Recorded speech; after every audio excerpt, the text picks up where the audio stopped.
Olá pessoal, tudo bom? Sejam muito bem-vindos ao meu canal Ser para Ter. Hoje nós vamos conversar sobre zona de conforto. O que é a zona de conforto, como nós ficamos na zona de conforto e como a gente sai dessa zona de conforto. Fique comigo que nós vamos descobrir juntos aí como é que a gente sai dessa zona. Um abraço!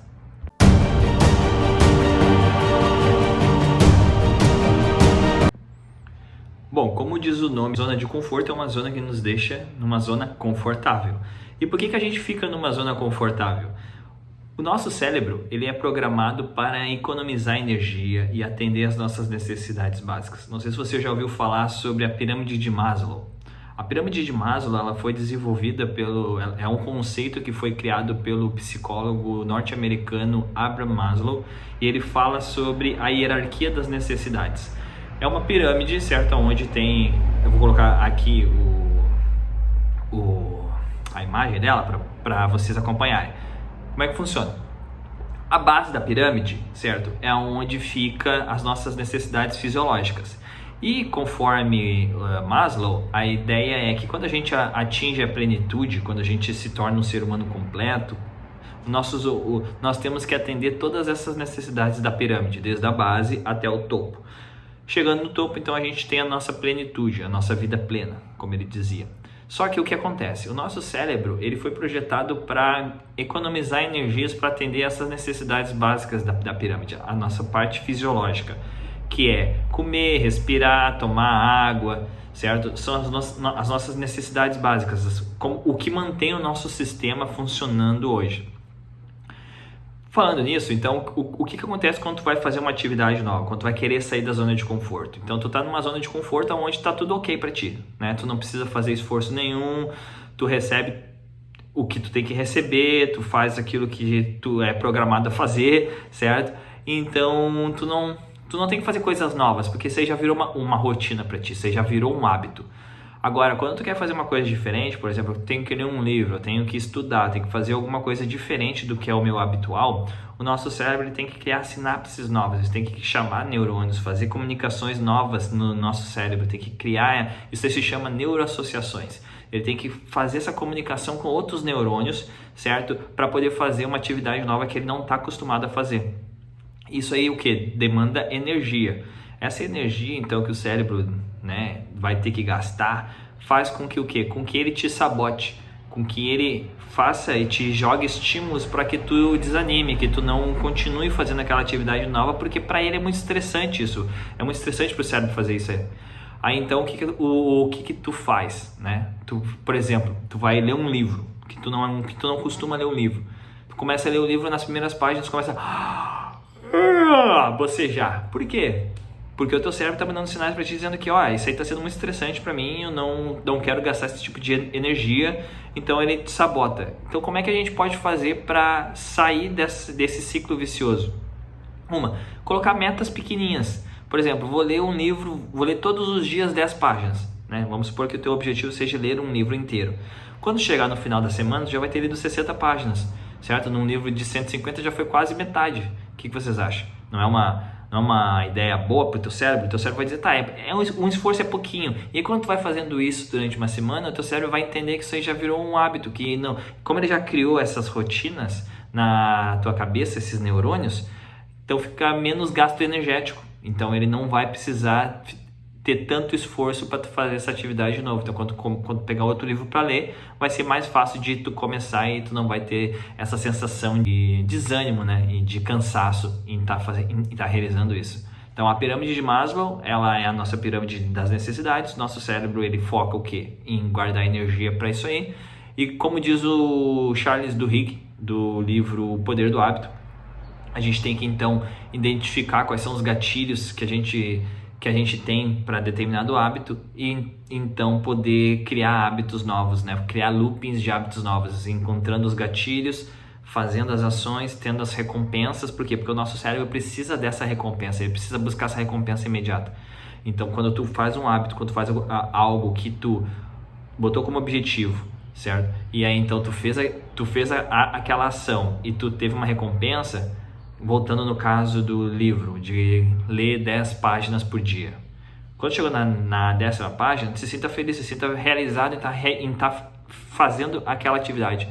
Porque então assim o teu cérebro vai entender isso como um estímulo para na próxima vez que tu iniciar a atividade de novo, ele vai se lembrar desse resultado, e então vai ficar mais prazeroso pro cérebro. Outra coisa que nos trava de sair da zona de conforto é a relação de dor e prazer. Quando a gente procrastina, a gente então não vê prioridade naquela ação que a gente está fazendo. Ou seja, não é prazeroso para a gente parar o que a gente está fazendo aqui agora e fazer uma atividade diferente ou fazer uma ação que vai nos tirar da zona de conforto. Então, por isso que a gente procrastina hoje. E essa procrastinação muito tem a ver, por quê? Porque o estado que tu tá agora é o estado mais prazeroso do que o estado que tu desejas. Vou te dar um exemplo. A ficar assistindo Netflix, tá? Durante o final de semana. Ficar assistindo Netflix. O que está te trazendo agora ali? Prazer, certo? Tu tá vendo Netflix, então é um estado prazeroso. Qual é o estado de dor? É no final do semestre tu não conseguir fazer a prova porque tu não estudou o suficiente, tu tem que pagar de novo o semestre da faculdade. Isso é a dor. Então como é que tu inverte isso? Tu traz para o estado presente o prazer, a dor, e aí então para o estado futuro o prazer. Eu ficar parado aqui assistindo Netflix vai ser mais doloroso do que eu parar do que eu estou fazendo e estudar para poder passar no semestre e não ter que repetir o semestre de novo. Certo? Então essa conversão de dor e prazer, trazer para o estado atual o estado doloroso e para o teu estado futuro, o estado prazeroso, é uma dica importante e boa e válida para a gente poder dar os primeiros passos para sair da zona de conforto. Terceiro ponto que a gente nos trava em não sair da zona de conforto é o objetivo e meta. Sem objetivo claro e definido, a gente não dá os primeiros passos. A gente não evolui, certo? Não tem sentido, tu não tem vontade de fazer alguma coisa diferente se tu não tem um objetivo, se tu não sabe onde tu vai chegar, certo? Por que tu tá movendo, por que tu tá fazendo uma determinada ação? Simplesmente por fazer, isso aí não motiva ninguém. Isso aí não vai te motivar também. Então, a dica que eu dou é: tenha objetivos e metas bem definidas, com tempo, com tangíveis, né? Que tu possa saber quando que tu alcançou elas. Por quê? Que nem eu falei antes, o nosso cérebro precisa de recompensa. Então, o objetivo, divide ele em metas e faz as ações para chegar nessas metas, para chegar nesse objetivo. Quando tu tem isso bem traçado, bem definido, isso aí vai te ajudar a tu então poder dar os primeiros passos, né, como sair da zona de conforto e ir atrás do teu objetivo principal. Então, foca no objetivo, divide ele em metas, quantas coisas tu precisa fazer para chegar naquele objetivo. E nessas metas, então, tu escolhe quais são as ações para tu chegar naquela meta. Chegou naquela meta, tem uma outra meta, tem uma outra meta, tem uma outra meta, e aí tu chegou no teu objetivo final. Outra coisa que nos trava de sair da zona de conforto é o nosso medo do desconhecido. Medo da gente sair, for fazer alguma coisa e não dar conta, certo? Isso aí, então, esses medos que levam também às nossas crenças limitantes. E as nossas crenças limitantes, como diz o nome, né, já nos limitam, fazem com que a gente ache que a gente é incapaz, que a gente não vai dar certo, que não adianta fazer essas atividades, essas ações, porque não vai dar certo. Esse tipo de crença, esse tipo de medo é muito comum. E nós temos dois tipos de medo. Nós temos o medo racional e o medo irracional, que é o medo emocional, né, que é o medo que está aqui nas nossas emoções, nos nossos pensamentos. O medo racional é aquele medo normal, que é: vou pular de paraquedas e eu tenho medo que o paraquedas não abra. Eu vou comprar um carro e eu tenho medo que eu não vou conseguir pagar as prestações. Isso são medos que são reais e que te ajudam nas tomadas de decisões. Porém, os medos emocionais não nos ajudam em nada, eles mais nos travam. São medos de rejeição, medo do que as outras pessoas vão achar, medos que psicologicamente nos trazem alguma emoção, algum sentimento.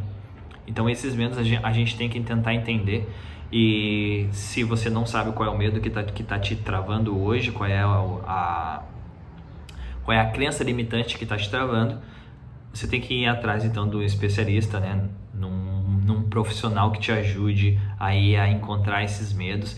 E vocês sabiam que a maioria dos medos hoje que nós temos na fase adulta vem durante a gestação? Na fase que a gente está evoluindo, sendo criado no útero da mãe, todas as energias e os pensamentos dos pais nessa época influenciam, passam pro bebê. Já existem estudos que comprovam isso, certo? Que ela não sabe que ela tá se assimilando aquilo ali, óbvio, né? Mas quando chegar na fase adulta, aí então a gente entende, né? Faz um processo de programação neurolinguística, a gente entende que isso aí vem muito do como os teus pais lidaram com a gestação. Se eles ficavam com medo sobre se iam dar conta, se iam ter condições de sustentar a família, se a mãe estava com medo do corpo, se o corpo não ia voltar ao normal, autoestima, de relacionamento, se o relacionamento não ia dar certo. Então todos esses medos que acontecem quando a gente vira pais e mães, isso passa para o filho, né? Então outra dica aí é sobre cuidado, né, com os pensamentos e com os medos que a gente passa e transmite para a criança quando ela está ainda no útero da mãe. Não posso falar de medo sem entrar em crenças. As nossas crenças estão relativamente relacionadas com os nossos medos. E os medos ativam as nossas crenças limitantes, que nem eu falei mais cedo. Mas como é que se cria uma crença? A crença se cria quando a gente tem um forte impacto emocional, quando cria sinapses na nossa cabeça, no nosso cérebro, quando a gente vê, ouve e presencia alguma situação. Então, se tu tem algum forte impacto emocional em determinada situação, por exemplo, quando tu estudava no colégio, tu levantou a mão, por exemplo, para dar alguma ideia ou falar da tua opinião, e os teus colegas riram de ti, caçoaram de ti, falaram algumas coisas, riram. Isso aí que tu viu, presenciou e sentiu, isso criou conexões neurais no teu cérebro e sinapses, aonde a próxima vez que tu tiver uma situação semelhante a essa, onde tu tenha que expor as tuas ideias, falar o que tu pensa, o que tu sente, o teu cérebro vai te lembrar dessa situação que aconteceu, e então vai te criar uma crença, que toda vez que tu for falar, certo? Que tu for expressar as tuas ideias, a tua opinião, tu vai ter aquele sentimento que tu teve na experiência passada. Então, quando a gente ativa essas sinapses, quando a gente então tem um gatilho para elas, muitas vezes a gente não sabe nem de onde veio essa crença, certo? Então a gente tem que então fazer trabalhos de programação neurolinguística, de conversa com o psicólogo, com o psiquiatra, com o coach, aonde a gente então entende da onde que está vindo essa crença, de onde é que está vindo esse medo de falar em público, crença de poder fazer as coisas. Então isso tudo são ações, em algum momento da vida a gente teve alguma situação que nos limitou de certa forma, e então quando a gente tenta fazer essa ação de novo no futuro, o nosso cérebro lembra desse sentimento e traz à tona essa crença. Então essa crença aí, ela nos limita. Então a gente tem que procurar entender quais são as nossas crenças. Se a gente não sabe, procure um especialista, né? E para fechar, o que é importante para a gente poder sair da zona de conforto é o que eu chamo de ciclo das crenças, tá? O ciclo das crenças, ele funciona o seguinte: nós temos a comunicação, que é a nossa comunicação externa e interna, e aí então ele vai para o estado, que é o nosso sentimento, como é que a gente sente em relação a isso, vai para o comportamento, que esse comportamento ele vem linkado do meu estado, e o meu estado vem linkado da minha comunicação. Então esse meu comportamento vai ser positivo ou negativo. Sendo um comportamento positivo, ele vai dar um gatilho para uma crença fortalecedora, que eu posso, que eu sou capaz, que eu vou, que vai dar certo. E depois então sai um resultado, né, dessa crença, ele vai me dar um resultado que vai ser um resultado positivo. Então esse ciclo todo, ele é o que eles chamam de ciclo das crenças. Eu ouvi esse ciclo das crenças com Polozzi, é onde eu fiz a minha certificação em coaching. Então, esse ciclo que ele menciona, eu levo para a vida, porque a minha comunicação, o conteúdo que eu consumo, os pensamentos que eu tenho, certo? As pessoas com que eu convivo, os meus amigos, o meu círculo de amizades, tudo isso vai influenciar na minha comunicação interna, que é como eu penso, como eu ajo, como eu sou, que é o meu ser, como eu sou. A minha comunicação externa é o meu visual, é como eu estou vestido, cabelo, barba, sabe? Como é que o mundo externo me vê. Eu tendo um comportamento positivo, alegre para cima, eu vou ter um estado positivo. Se eu tendo um estado positivo, eu vou ter um comportamento positivo. E eu tendo um comportamento positivo vai me trigar, né? Eu vou ter um gatilho de uma crença fortalecedora. E essa crença fortalecedora vai me dar o meu resultado positivo. Quer ver um exemplo? Tem duas pessoas, João e Pedro. Tá? João ele acorda de manhã, não dá bom dia para a esposa, não arruma a cama, toma café, lê ali o seu jornal, fica mexendo no celular, fica só olhando stories dos outros. Chega na empresa, não dá bom dia para a recepcionista, vai conversar com os amigos, né? Os amigos perguntam: e aí, João, como é que foi o final de semana? Ah, eu não fiz nada, não deu pra fazer nada, a mulher ficou em casa, eu fiquei em casa com as crianças, não fiz nada de hoje, foi um final de semana normal. Como é que é o estado que o João tá? O João tá no estado negativo, certo? Ele está no estado pessimista. Qual é o comportamento que ele vai ter? Ele vai ter um comportamento pessimista. Aí então o João vai para uma reunião, onde o chefe dele pede um relatório do último trimestre de vendas para poder fazer uma análise daqui para frente no próximo semestre, como é que vai ser a abordagem da empresa. E ele pede um voluntário para fazer esse tipo de relatório, mas precisa ser entregue até às 6 horas. Tu acha que o João vai levantar a mão, sendo que ele está no estado negativo desde a hora que acordou?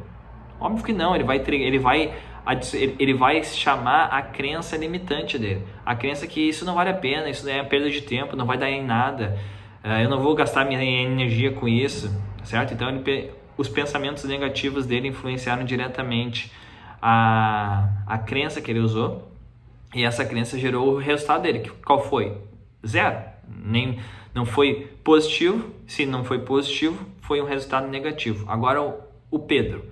O Pedro então levanta de manhã, já arruma a cama, já dá um beijo gostoso na esposa, agradece o café da manhã, fica conversando com ela ali, não mexe no celular, vai tomar banho, cantando, feliz, alegre, que é o estado que ele está. Qual é a comunicação que ele está passando? Uma comunicação positiva, de alto astral. O estado dele, o estado positivo. Chega na empresa, cumprimenta todo mundo, cumprimenta a recepcionista, balconista, todo mundo.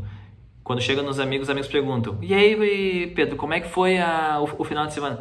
Cara, não fiz muita coisa, mas fiquei com a família, a gente viu o filme, li um livro. Foi muito bom, foi bom porque a gente pôde ficar bem juntos nesse friozinho.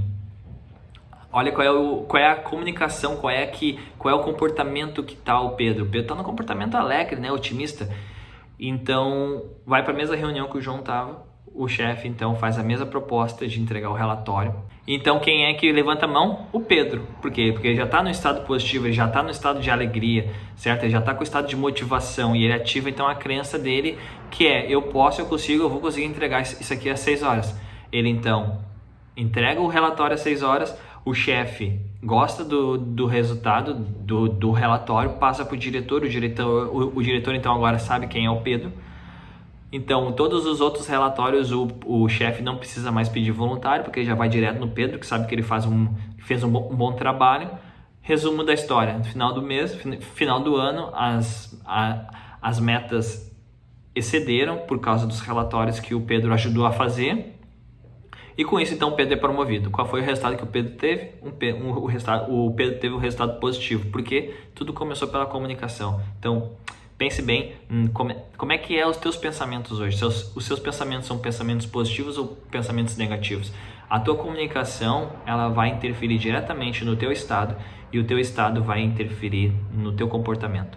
E o teu comportamento vai ativar a tua crença, que vai te dar o resultado que tu merece, tá? Então, cuidado com o pensamento, pense positivo, mas não somente pense positivo, haja positivamente. Pensamentos positivos sem comportamentos positivos são só pensamentos, tá? Um abraço a todos, espero que tenham gostado desse conteúdo. Fiquem com Deus e até a próxima. Tchau, tchau.